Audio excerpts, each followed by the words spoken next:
Voilà, le cours d'aujourd'hui est pour la réussite de Ariel Chaim, de Nor Rachel Bat Gaale, de Adam Avram Ben Ariel et de Eliora Rebecca Bat Rachel. Bonjour à tous et à toutes. Comme je l'ai déjà mentionné, on est en ce moment dans une période qu'on appelle la période du Homer, mais il y a une particularité dans cette période-là, c'est que les 33 premiers jours sont marqués par une forme de deuil en souvenir de la disparition des 24 000 élèves de Rabbi Akiva. J'ai déjà consacré un cours sur ce sujet, je ne vais pas revenir sur la raison pour laquelle les 24 000 élèves de Rabbi Akiva sont morts pendant cette période-là, mais ce qui est très important, c'est que finalement ça n'a duré que 33 jours, jusqu'au jour qu'on appelle l'Akba Omer, le 33e jour du Homer. Après la mort de ces 24 000 élèves, Rabbi Akiva, bien sûr, a cherché de toutes ses forces à préparer l'avenir de la Torah, parce que, comme on le sait, comme je l'ai déjà souvent mentionné, nos maîtres enseignent et affirment que Rabbi Akiva est la matrice de toute la Torah d'Israël, et donc, ayant perdu ses élèves, il fallait bien qu'il se préoccupe de chercher ceux qui allaient finalement, parmi ses élèves, ceux qui allaient continuer son chemin et continuer à enseigner la Torah de manière à ce que finalement son enseignement, qui est la matrice de toute la Torah orale, son enseignement continue à être transmis par ses élèves. Le problème est que, comme je viens de le dire, tous ses élèves avaient disparu. Et donc il est parti à la recherche de nouveaux élèves qui, eux, pourraient être ses héritiers. Et il en a trouvé 5, dont un, Rabbi Shimon Bar Yochai. Le grand Rabbi Shimon Bar Yochai, celui qui a commencé à dévoiler les secrets de la Torah. Et le livre, l'œuvre majeure qu'il nous a laissée, c'est bien sûr le Zohar. Et ce qui est absolument extraordinaire, c'est que des années après, Rabbi Shimon Bar Yochai lui-même va quitter ce monde à l'Akba Omer, le 33e jour du Homer, c'est-à-dire que l'épidémie qui avait frappé les 24 000 élèves de Rabbi Akiva s'était arrêtée des années avant le 33e jour du Homer, et des années après, l'un des plus célèbres, parmi les 5, l'un des plus célèbres élèves de Rabbi Akiva, quittera lui aussi ce monde le même jour que s'était arrêtée l'épidémie. Alors évidemment, nos maîtres font un lien entre les deux. On sait très bien que, je l'ai déjà expliqué aussi, que dans notre tradition, le jour où un juste quitte ce monde, ce n'est pas une perte pour le monde, bien au contraire, c'est un gain, en ce sens que toute la lumière, toute la sagesse qu'il a accumulée durant sa vie, cette sagesse ne disparaît pas avec lui, au contraire, elle va rester dans ce monde et elle va s'agrandir d'année en année. Ce que disent nos maîtres, qu'un juste est encore plus lumineux après sa mort que de son vivant. Pourquoi ? Parce que de son vivant, même si c'est quelqu'un d'immense, malgré tout, sa lumière est limitée à l'intérieur de son corps. Mais lorsque cette lumière, son âme, quitte le corps, à ce moment-là, elle devient beaucoup plus illimitée, même si elle a encore une certaine enveloppe dans le monde d'en haut, mais cette enveloppe est infiniment plus large que celle formée par le corps, et donc sa lumière peut s'étendre, peut se diffuser beaucoup plus encore, et surtout dans notre monde, où justement, le jour où il quitte le monde, notre monde, est le jour où sa lumière va commencer à se diffuser dans notre monde de plus en plus fort, et chaque jour anniversaire de sa mort, donc en ce qui concerne Rabbi Shimon Bar Yochai, le 33e jour du Homer, chaque jour anniversaire de sa mort, donc chaque année, cette lumière se diffuse d'une manière encore beaucoup plus forte et on va en progressant d'année en année. J'avais donné dans un des cours récents un exemple, à l'époque de Rabbi Shimon Bar Yochai lui-même, il n'avait même pas 10 élèves, parce que sa lumière était tellement mystérieuse, tellement cachée. C'était le tout début des dévoilements des secrets de la Torah, auxquels le peuple juif dans son ensemble n'était pas encore habitué. Je vais expliquer bien sûr pourquoi. Et donc, il n'avait que 9 élèves. Et à la fin de sa vie, avant qu'il quitte lui-même ce monde, il avait déjà perdu 3 élèves, il n'était que 7. Un jour, il ira trouver son maître Rabbi Akiva en pleurant et lui demander « Mais comment c'est possible qu'une telle lumière n'ait que si peu d'élèves ?» Et son maître lui répondit « Sache que ça doit te suffire que le maître du monde et moi, on sait qui tu es. » Ça veut dire, il n'y a que le maître du monde et moi, ton maître, qui savons qui tu es, parce que ta lumière est tellement immense que pour l'instant, le monde, la génération n'a pas encore les réceptacles pour pouvoir recevoir une telle lumière. Donc, ne t'étonne pas du fait que tu as si peu d'élèves. Aujourd'hui, à la Iloula, ça veut dire au jour anniversaire de la mort de Rabbi Shimon Bar Yochai, il y a presque 1 million de personnes ici en Israël qui vont se recueillir sur sa tombe. Et le Zohar est diffusé et traduit dans des dizaines de langues dans le monde entier. Je ne dis pas qu'il est compris dans le monde entier parce que c'est évident qu'il est falsifié et complètement abîmé, parce que sans être formé et préparé à comprendre le Zohar, personne ne peut le comprendre, bien sûr. Mais quoi qu'il en soit, Rabbi Shimon Bar Yochai, le Zohar est aujourd'hui quelque chose qui est connu par des millions de personnes, ne serait-ce que dans notre peuple.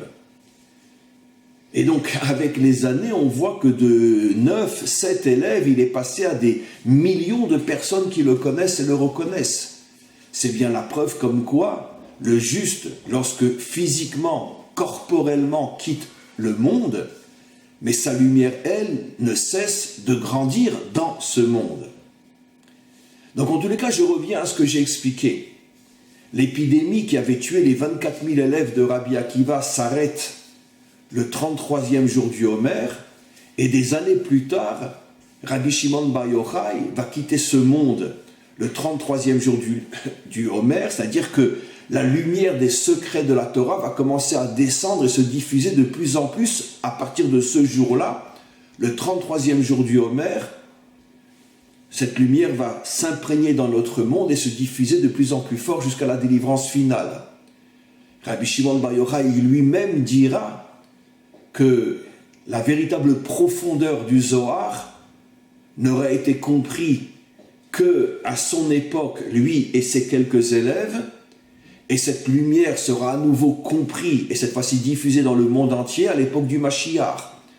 Ça veut dire qu'entre l'époque de Rabbi Shimon Bar Yochai et le Mashiach, même s'il y a de plus en plus de personnes qui reconnaissent, qui connaissent, qui étudient le Zohar, malgré tout, la véritable compréhension profonde, le véritable développement de cette lumière qui amènera la délivrance du monde, Rabbi Shimon Bar Yochai le dit lui-même dans l'introduction du Zohar, que lorsque la lumière du Zohar se diffusera et sera véritablement intégrée et comprise dans le monde, à ce moment-là viendra la délivrance. Et qui va faire cela? Le Mashiach lui-même.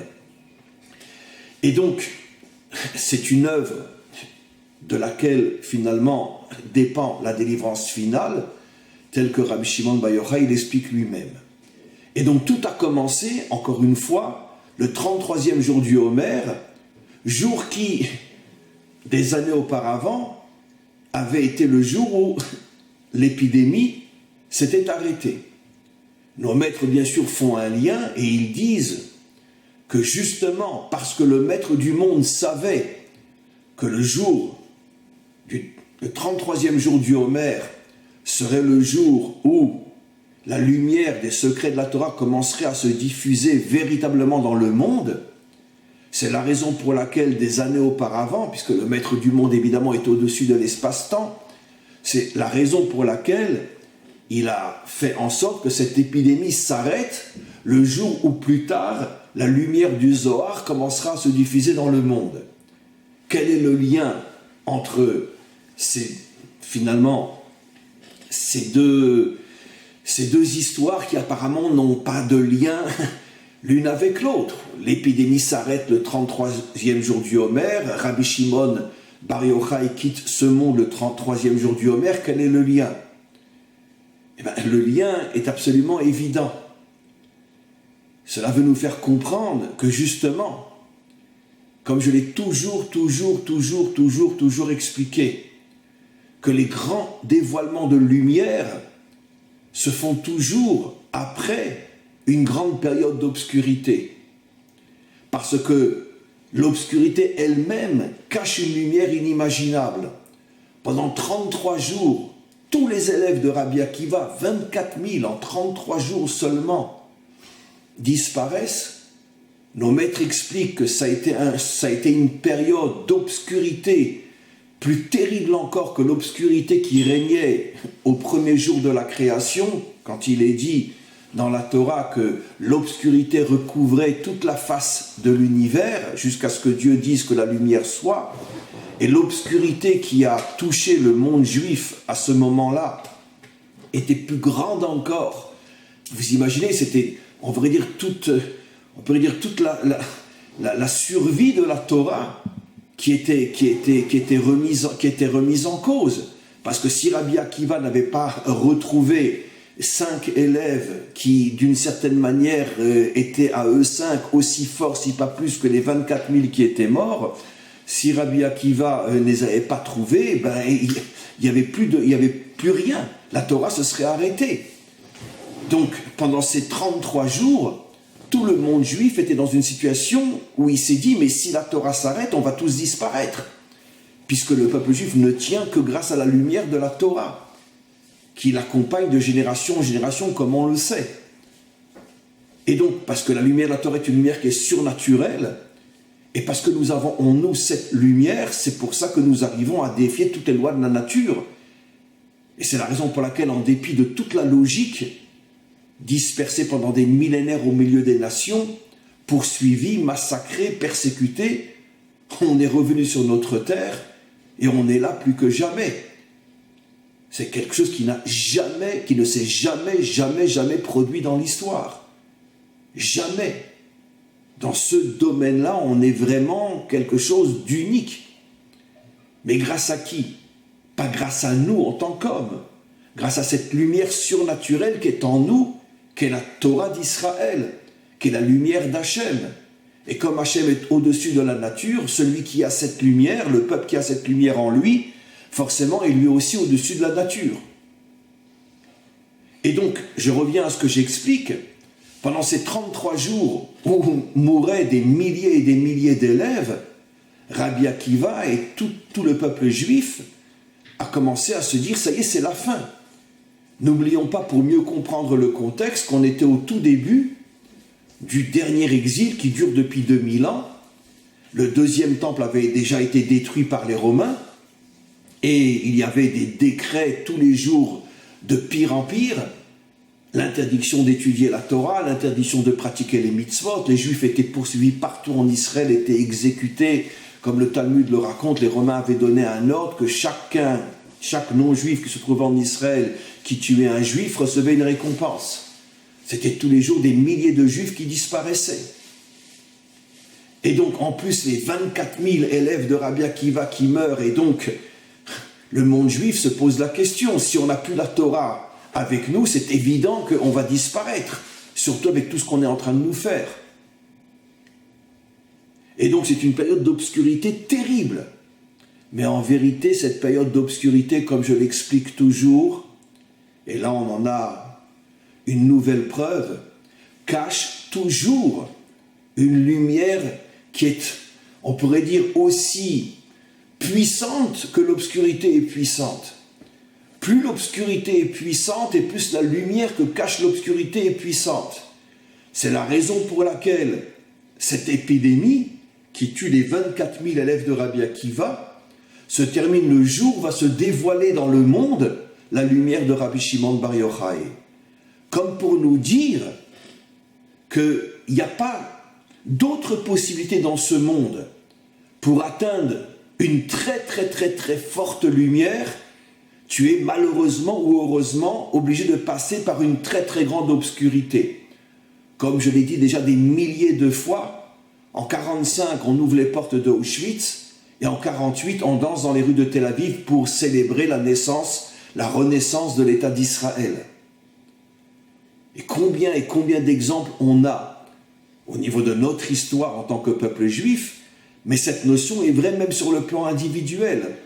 C'est la raison pour laquelle il ne faut jamais se décourager, tomber dans la tristesse ou dans le désespoir, dans un moment d'obscurité très fort, parce qu'on doit avoir la certitude que cette obscurité n'est qu'un voile qui cache une lumière inimaginable. Et si on a cette émouna, si on a cette confiance absolue dans le fait que l'obscurité n'est qu'un voile qui permet de nous préparer à recevoir une lumière inimaginable, alors finalement on finit par la recevoir. Et c'est justement ce qui s'est passé avec Rabbi Akiva.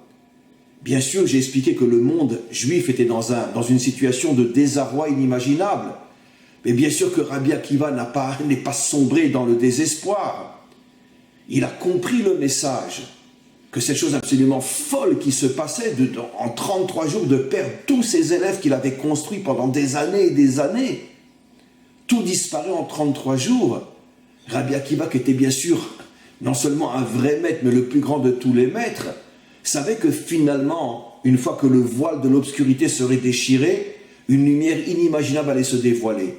Et c'est ce qui s'est passé avec son élève, Rabbi Shimon Bar Yochai. Il faut comprendre que Rabbi Shimon Bar Yochai est la lumière de la délivrance finale. Comme il le dit lui-même, comme je l'ai expliqué dans le Zohar, et comme il l'explique dans de très très très nombreux textes, que toute la lumière que le Mashiach diffusera dans le monde et arrivera à réparer le monde, cette lumière s'enracinera dans les secrets du Zohar.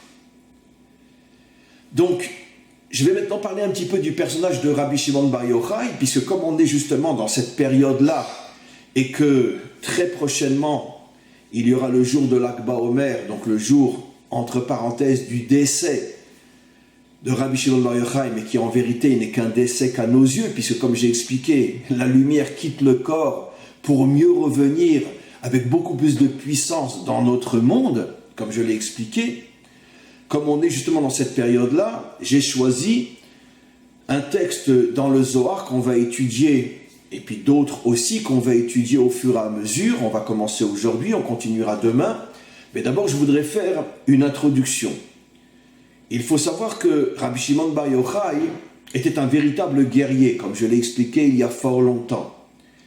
Et comme on va le voir au tout début du texte que j'ai choisi, ce texte du Zohar, il y avait, puisqu'on était, comme j'ai expliqué, en pleine période de décrets terribles contre le peuple juif, au tout début de l'exil, le dernier exil, les Romains étaient d'une cruauté inimaginable à l'égard de tous les peuples, et particulièrement du peuple juif qui, dans sa nature, est toujours très rebelle à se plier à n'importe quel système qui existe dans le monde. Et donc la cruauté à l'égard des Juifs était pire encore qu'à l'égard des autres peuples. Et donc il y avait une grande discussion à l'intérieur du monde rabbinique, des grands maîtres d'Israël. Qu'est-ce qu'on fait ? On baisse un petit peu la tête pour alléger les souffrances ou on continue à se révolter et les souffrances ne cessent d'augmenter. Et donc il y avait une discussion parmi les grands maîtres authentiques d'Israël.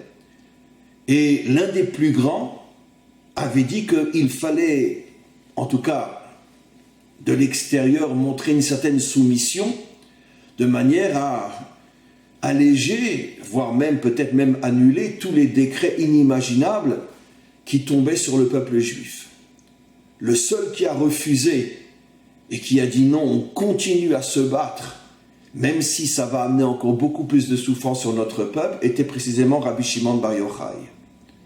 Rabbi Shimon Bar Yochai n'était pas du tout, comme je l'ai souvent expliqué, un mystique spirituel dans une bulle illusoire qui plane au-dessus de la réalité, comme la plupart des religieux. Non, c'était un véritable guerrier, un homme qui était prêt à mener Israël dans la révolte, dans la lutte contre Rome. Malheureusement, ce qui s'est passé, c'est que sa prise de position contre Rome a été entendue par les Romains et sa tête a été mise à prix. Et c'est comme ça que finalement, il s'est enfui, il s'est caché pendant 13 ans dans une grotte, lui et son fils. Personne ne savait où il était. Les maîtres d'Israël savaient qu'il était caché quelque part, mais personne ne savait où il était. Et c'est précisément pendant cette période-là que, comme on va le voir, il avait tous les jours la visite de Eliyahu Hanavi. On va l'expliquer. Et c'est comme ça que finalement la lumière des secrets de la Torah a commencé à descendre dans le monde à travers lui, puis a été écrit le Zohar, et cette lumière ne cesse d'augmenter de génération en génération jusqu'à aujourd'hui avec toutes les autres étapes qu'il y a eu, le Ari Akadosh, le Baal Shem Tov, etc. Jusqu'au Mashiach qui lui dévoilera ses secrets tels que personne ne l'avait fait encore avant lui. Mais je veux rajouter aussi une autre notion. Pourquoi c'est précisément à cette époque-là que la lumière de la délivrance finale commence à scintiller dans le monde, même si au commencement c'était encore tellement fin que, comme je l'ai expliqué, Rabbi Shimon Bar Yochai n'avait que 9 élèves, et après que 7. Donc sa lumière n'était connue que par très peu de monde, mais en tous les cas comme une graine qu'on plante dans le sol. Et finalement, cette graine, au début, ce n'est qu'une toute petite graine. Mais avec le temps, elle donnera un arbre porteur de centaines de fruits qui eux-mêmes pourront être replantés et donner de nouveaux arbres et de nouveaux fruits. Ça veut dire qu'à partir d'une graine, tu peux arriver à des milliers et des milliers et des milliers d'arbres fruitiers. Puisque la graine va donner un arbre, tu peux prendre des fruits et replanter la graine qui vont donner d'autres arbres, et ceci à l'infini. Donc ça commence toujours avec presque rien. Mais pourquoi ça a commencé à cette époque-là justement? Parce que c'était effectivement, comme je l'expliquais, une période, à part le fait que les 24 000 élèves de Rabbi Akiva sont morts, c'était en soi pour le peuple juif une période terrible. Parce que c'était le début de l'exil, du dernier exil. Et comme nos maîtres nous disent, Kol hatralot kashot, tous les débuts sont très très difficiles. Les Romains agissaient avec une cruauté inimaginable à l'égard du peuple juif, et donc il y avait une obscurité terrible, et comme toujours, comme je viens de l'expliquer, c'est toujours au moment où l'obscurité est terrible que se cache une lumière qui est aussi puissante, si pas plus que l'obscurité elle-même. Ça, c'est le principe fondamental de l'histoire de notre peuple, et d'une certaine manière de l'histoire de l'humanité tout entière. Comme je l'ai toujours expliqué en blaguant, si les antisémites avaient compris ce principe, ils décideraient de nous laisser tranquilles pendant 1 siècle, et c'est comme ça qu'on disparaîtrait. Parce que quand on n'est plus soumis à des épreuves, on ne reçoit plus de lumière et on disparaît. Finalement, le plus grand génocide que les antisémites pourraient faire à l'égard du peuple juif, c'est de nous ficher la paix pendant des siècles. Et je vous garantis qu'on disparaîtrait tout seul. Mais comme, par définition, un antisémite est un idiot, même si on lui dit ce qu'il doit faire, il ne le fera pas. Et donc, en nous faisant souffrir, il nous amène, sans le savoir, une lumière inimaginable qui est cachée dans l'obscurité qu'ils font tomber sur nous. Et c'est grâce à cette lumière qui est cachée dans l'obscurité qu'ils font tomber sur nous qu'on est arrivé à traverser l'histoire. Et un jour, quand ce secret va être révélé, tous les antisémites de l'histoire se tireront une balle dans la tête en se disant « mais quels imbéciles on a été, on a tout fait pour permettre au peuple juif de continuer à exister, justement en le faisant souffrir. » Parce que sinon, ça fait longtemps qu'on aurait disparu. Quand un homme vit métro, boulot, dodo, il disparaît. Il n'y a que l'adversité qui nous permet de chercher en nous des forces inimaginables qui nous permettent de devenir presque surnaturels. Et surtout, et essentiellement, si on a la Torah avec soi. Donc on va commencer aujourd'hui ce texte qu'on continuera demain. Et ce texte commence justement avec ce que j'ai expliqué, ce qui s'est passé avec Rabbi Shimon Bar Yochai. Rabbi Shimon Bar Yochai, alors ce texte-là, pour ceux qui veulent le voir dans le Zohar, se trouve dans le Zohar Chadash. Je ne traduis pas puisque ça ne s'adresse forcément qu'à des gens qui comprennent bien l'hébreu. Zohar Chadash, Parshat Kitavo, la page Ain Gimel. Donc, Rabbi Shimon ben Yochai, Rabbi Shimon le fils de Yochai, son père s'appelait Yochai, Azille, a dû partir vers le Midbara d'Elod et s'est caché. Il a fui et il est arrivé dans l'endroit, une région dans le Galil qui s'appelait à cette époque-là la région de Lod. Veidganiz bechad me'arta, il s'est caché dans une grotte. J'ai déjà eu l'occasion avec mes élèves d'aller dans cette grotte. Aujourd'hui, c'est un village druze qui s'est construit autour de cet endroit. Et donc, on a eu l'occasion avec mes élèves d'aller. On ne peut pas rentrer dans la grotte, elle est fermée. Mais on s'est retrouvé devant la grotte où était caché Rabbi Shimon Bar Yochai, en Haute-Galilée, encore une fois dans un village druze aujourd'hui. Veidganiz bechad me'arta. Et il s'est caché donc dans une grotte où Rabbi Elazar Béré, lui et Rabbi Elazar son fils. Il est arrivé à prendre son fils avec lui et ils se sont enfuis tous les deux. Même son épouse, pendant 13 ans, ne savait pas où était son mari et ni son fils. Itraresh l'umnissa. Maintenant, ils sont entrés dans une grotte. Très bien, mais comment tu vas vivre pendant 13 ans dans une grotte? Alors, ils ont bénéficié d'un miracle. Venafak le uchad charouba. Un arbre a poussé dans la grotte, un caroubier. C'est-à-dire, pendant 13 ans, ils mangeaient des fruits du caroubier. Vechad mayana. Et une source d'eau aussi des Mayas est apparue dans la grotte. Achle me'ou charouba. Et ils ont mangé donc pendant des années uniquement de ces fruits du caroubier. C'est d'ailleurs pas des fruits très riches et très bons. Veshatan menun mayan, et ils ont bu de l'eau de cette source qui était apparue dans la grotte. Ave Eliaou zachor letov atelun bechol yoma trezimne. Eliaou, on va en parler tout de suite, le prophète Eliaou venait leur rendre visite tous les jours, 2 fois par jour. Veolifloun, et c'est avec lui qu'ils ont appris les secrets de la Torah et ont commencé à dévoiler la lumière du Zohar.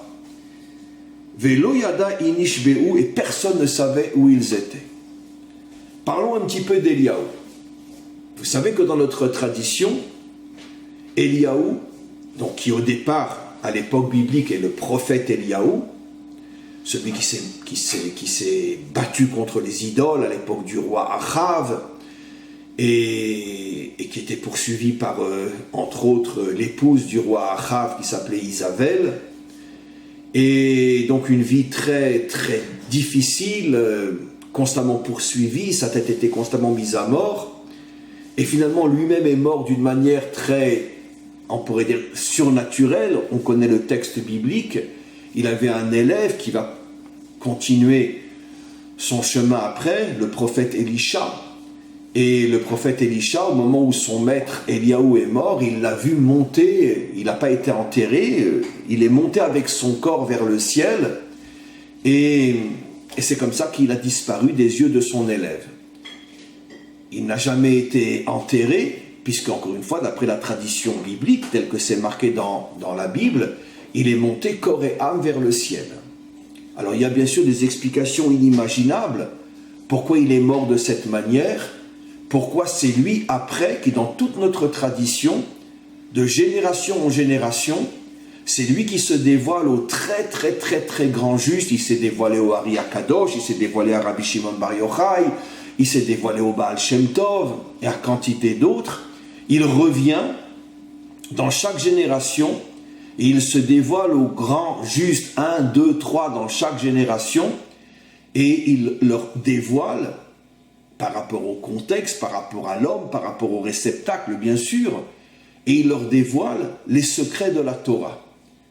Et tout ça dans le but de préparer la délivrance finale.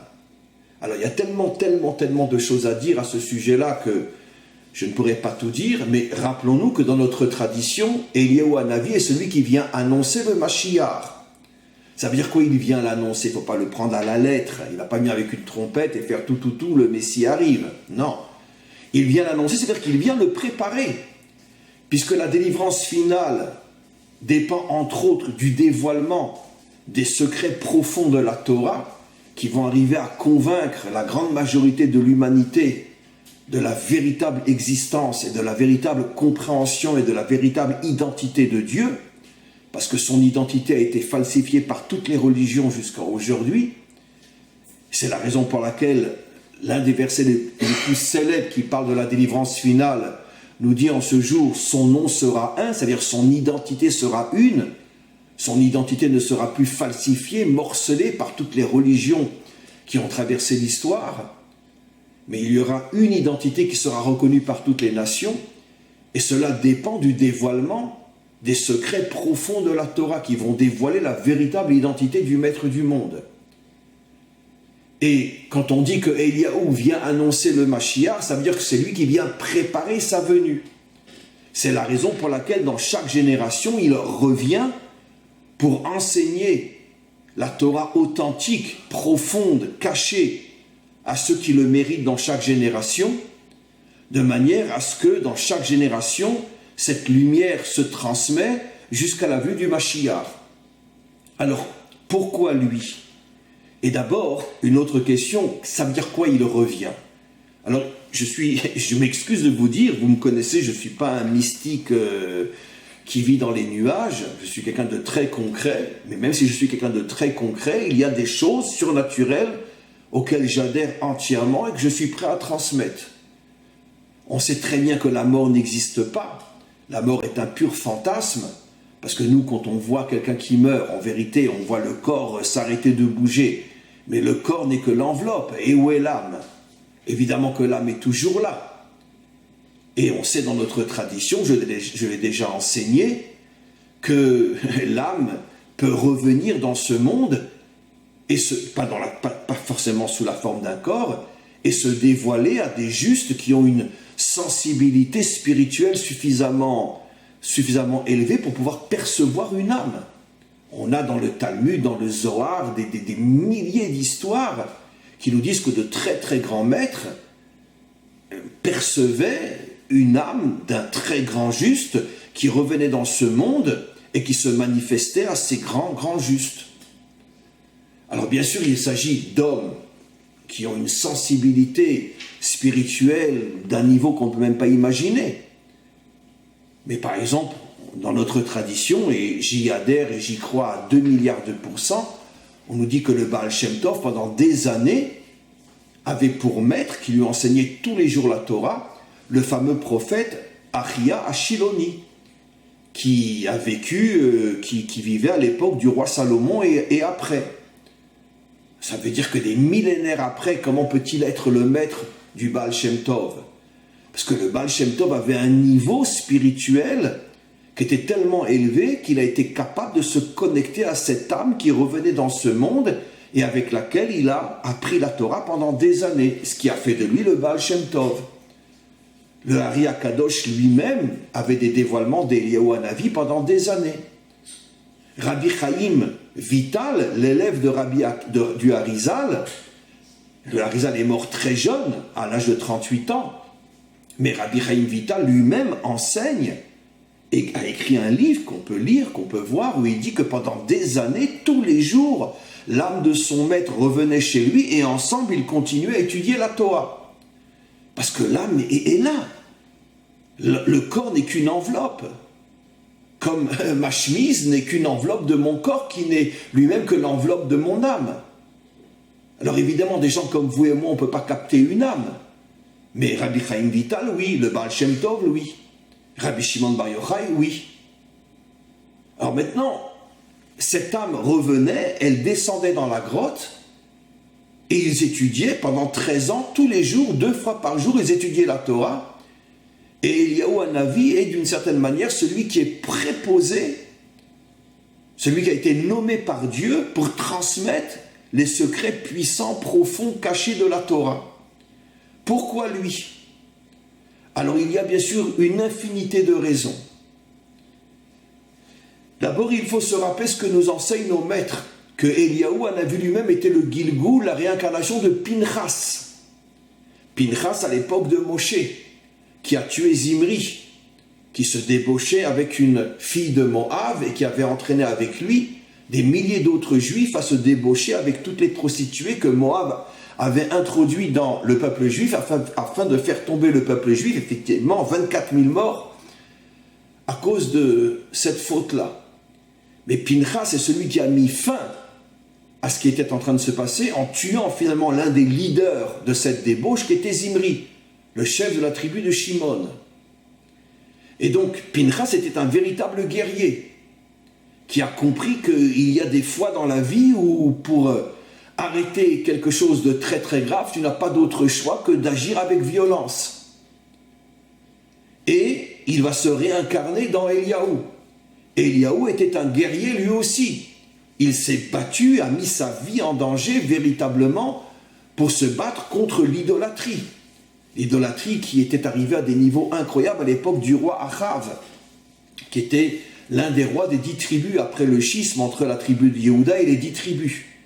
Sa tête avait été mise à prix par surtout l'épouse de Achav. Achav était un peu plus conciliant parce qu'il avait un respect pour Eliyahu qui était comme un très grand prophète, mais Isabelle, elle le cherchait partout pour l'assassiner. D'ailleurs, Isabelle avait fait tuer des centaines de prophètes à l'époque d'Eliyahu. Eliyahu était arrivé à en cacher 500, 250 dans une grotte et 250 dans une autre grotte. Mais Isabelle en avait fait massacrer énormément. Tout celui qui n'était pas idolâtre était immédiatement massacré par les soldats d'Isabelle. On a cette histoire fabuleuse que Eliyahu est monté sur le mont Carmel à Haïfa et il s'est opposé à tous les prêtres d'une des idoles qu'on appelait Baal. Et il est arrivé à montrer que toutes leurs idoles étaient fausses, vous connaissez l'histoire, et que seul le Dieu d'Israël était le vrai Dieu. Quand le peuple qui était réuni a vu ça, ils sont tous montés sur la montagne et ont tué tous les prêtres de Baal. Quand Isabelle a entendu ça, elle a encore une fois poursuivi Eliyahu. Donc c'était un véritable guerrier, Eliyahu, qui se mettait constamment en danger pour sauver son peuple. Quel est le message qu'on comprend de là, mes amis? Un message fabuleux, que je ne cesse de répéter, qui est peut-être le message le plus important de ma vie. Chez nous, la mystique n'existe pas. Chez nous, la religion n'existe pas. Seul un vrai guerrier a le mérite de comprendre véritablement la Torah. Quelqu'un qui se bat pour son peuple, quelqu'un qui se met en danger. Quelqu'un qui se bat, oui, réellement, comme Pinchas, il a pris une lance et il a tué Zimri. Après, il est revenu dans le personnage d'Eliyahu, qui se battait véritablement pour sauver son peuple de l'idolâtrie, en sachant qu'il mettait sa vie en danger tous les jours, qu'il était poursuivi, qu'il devait faire attention. Quand il s'endormait le soir, il changeait constamment de...